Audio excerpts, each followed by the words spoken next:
তো Dacres lane তো তোমরা জানো যে যেখানে ভ্যারাইটিস অফ ফুড পাওয়া যায়। আমরা ঘুগনি খাই কি দিয়ে বাড়িতে, মুড়ি দিয়ে, সবজি হলে রুটি দিয়ে, দেখুন এটা একটা ব্রেড দিয়ে। একটু আস্তে আস্তে ট্রাই করছি আমি প্রথম যদি খারাপ লাগে তাহলে কিছু করার নেই, আমার কিছু বলার নেই। প্রাইসটা একটু হাই, আমার যেটা মনে হচ্ছে একটু ওভাররেটেড হাই। তোমরা হয়তো জিজ্ঞেস করবে ফুড করে এত ফুড ব্লগিং কেন? এটা ফুড ব্লগিং না, যেহেতু আমি জাস্ট এসছি, এটা জাস্ট আমার ওপিনিয়ন বা আমার রিভিউটা দিলাম।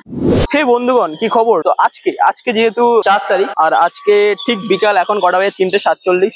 তো এখন আমরা পৌঁছে গেছি ঠিক ডেকার্স লেনের অপোজিটে, আর এখান থেকে আমি ভিডিওটা বানানো স্টার্ট করেছি অলরেডি। তো এখন আমরা ডেকার্স লেনে যাবো। আজকে খুব অথেন্টিক এন্ড খুব ডিলিশিয়াস ফুড গুলো ট্রাই করবো। তো এখন 3:47 বাজে, অনেকটা লেট করে ফেলেছি। ইভেন আমি বাড়িতে খেয়ে দেবো বেরিয়েছি। তো চলো দেখা যাক, ব্লগটা খুব মজা হতে চলো। চলো এখন যাবো। আর আমার সঙ্গে যে আছে তাকে তোমরা অনেক ব্লগে দেখেছো, দি প্রহ্লাদ দাস। ও হচ্ছে তোমরা হয়তো চিনবে না, আগে দুটো তিনটে ব্লগে তোমরা দেখেছো হয়তো। আমি কম বেশি এখন এরপর থেকে প্রতিটা ভিডিওতে কম বেশি দেখতে হবে। হ্যাঁ, ফার্স্ট টাইম। তোর এক্সপিরিয়েন্স কেমন হচ্ছে বল? আমার এক্সপিরিয়েন্স মানে খুব ভালো মনে হচ্ছে, কিন্তু অ্যাকচুয়ালি কলকাতার যে ওয়েদারটা আছে প্রচন্ড গরম। ইন্ট্রোটা দিতে ভুলে গেছি। I am Niraji, welcome to the latest toxic. কি কলকাতা ভালো তো?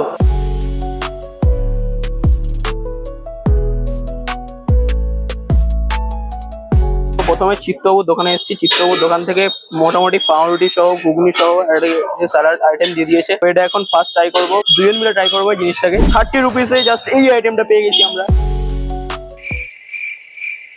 ঘুগনিটা জাস্ট অসাধারণ ছিল। আর আমি একটু হেলদি হয়ে গেছি এই কারণে, প্রচুর এখন স্ট্রিট ফুড খাচ্ছি, তো সেই জন্য আমি প্রচুর একটু হেলদি হয়ে গেছি। তো বাইরে কিছু করার নেই আমার, মানে আজকাল ফুড ব্লগিং করতে হচ্ছে, মানে পেটের দায় সবকিছু করতে হচ্ছে আমাকে এখন। এটা ফুড ব্লগিং না। তো এবার আমি ট্রাই করবো, ঠিক আছে? আমরা ঘুগনি খাই কি দিয়ে বাড়িতে, মুড়ি দিয়ে, সবজি হলে রুটি দিয়ে, যেটা তাওয়া রুটি বলে। দেখুন এটা ব্রেড দিয়ে।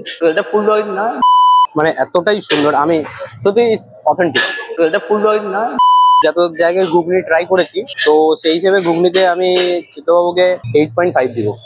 নেক্সট আইটেম হচ্ছে ফিশ ফ্রাই, ঠিক আছে? এটার প্রাইসটা একটু হাই, আমার যেটা মনে হচ্ছে একটু ওভাররেটেড হাই। তো এটা 80 রুপিস আছে প্রাইসটা। তো চামচ দিয়ে দিয়েছে, ভাই চামচের প্রয়োজন নেই। হ্যাঁ, এটা ফুল ব্লগিং না, প্রাইসটা একটু হাই আছে মানে আমার দিক দিয়ে।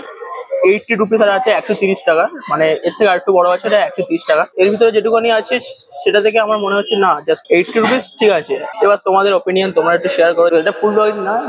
চিত্তবাবুর দোকানের পর এখন আছি চয়মাদার দোকানে। আমি এখন নিয়েছি মশলা কুলচা আর ডাল মাখানি। তো এর দামটা 60 রুপিস, ঠিক আছে? নর্মাল না, এটা প্রপারলি খুব ভালো একটা খেতে, হলো ভালো একটা খাবার। আরো মানে ট্রাই করতাম, আমাদের মানে যা খেয়ে এসছি তারপরে আর মানে নেওয়াটা আমাদের চাপ হয়ে গেছে। তো তারপরে শর্মা মিল্ক বলে একটা দোকান আছে, যেখান থেকে আমি এই দইটাই পারচেস করেছি। এই দইটার দাম নিয়েছে 30 টাকা শ। আর এটা পুরো কিন্তু ফুল ঠান্ডা আছে, এটা খেয়ে দেখি, কারণ এত কিছু খেলাম, ঠিক আছে? তারপর লাস্টে এইটা না হলে হয় না, তাই জাস্ট এইটা কিনলাম। সত্যি দারুণ খেতে ভাই। এত কিছু খাওয়ার পর প্রহ্লাদ আমাদের বলবে খেয়ে কেমন টেস্ট। বাঙালি বড় পেটে, মানে দই মিষ্টি না হলে জমে না। মিষ্টিটা নিলাম না, যার জন্য একটা মিষ্টি দই নিলাম। মানে দই যেটা দুধের যে মানে অ্যাকচুয়াল দই, সেটাই মনে হচ্ছে। এরপর একটা কড়া লেয়ার পড়েছিল, যে লেয়ারটা জাস্ট ফেটে গেছে পুরো লেয়ারটা, ঠিক আছে? মানে ওইটার জন্য আলাদাই দেখতেছিল। আর এই জিনিসটা না মানে অনেক এক্সপেন্সিভ খেতে, অনেকটা কুল খেতে, অনেকটা ভালো খেতে, অনেকটা ফ্লেভারেবল খেতে। তো এটা ফুড ব্লগিং না। তো ডেকার্স লেন তো তোমরা জানো যে যেখানে ভ্যারাইটিস অফ ফুড পাওয়া যায়। তুমি এখানটায় ফিশ ফ্রাই থেকে শুরু করে fried rice, chilli chicken, biryani পাওয়া যায় না? বিরিয়ানি পাওয়া যায় না, আমি তো আমার থেকে তো পরেই নি। তো বাটার নান, বাটার কুলচা, সব জিনিস অথেন্টিক খাবার দাবার তোমরা এখানে পেয়ে যাবে। তোমরা হয়তো জিজ্ঞেস করবে যে তোমরা হয়তো হুট করে এত ফুড ব্লগিং কেন? এটা ফুড ব্লগিং না, যেহেতু আমি জাস্ট এসছি, এটা জাস্ট আমার ওপিনিয়ন বা আমার রিভিউটা দিলাম, ঠিক আছে? আমরা জাস্ট গিয়ে এরকম একটা চ্যালেঞ্জ ভিডিও করছিলাম, জাস্ট আমি আমার ওপিনিয়নটা এখানে শেয়ার করলাম। ফুড রিভিউ না, কিছু না, জাস্ট খেয়ে দেখলাম ডেকার্স লেনটা আসলে কেমন খাবার দাবার দিক থেকে।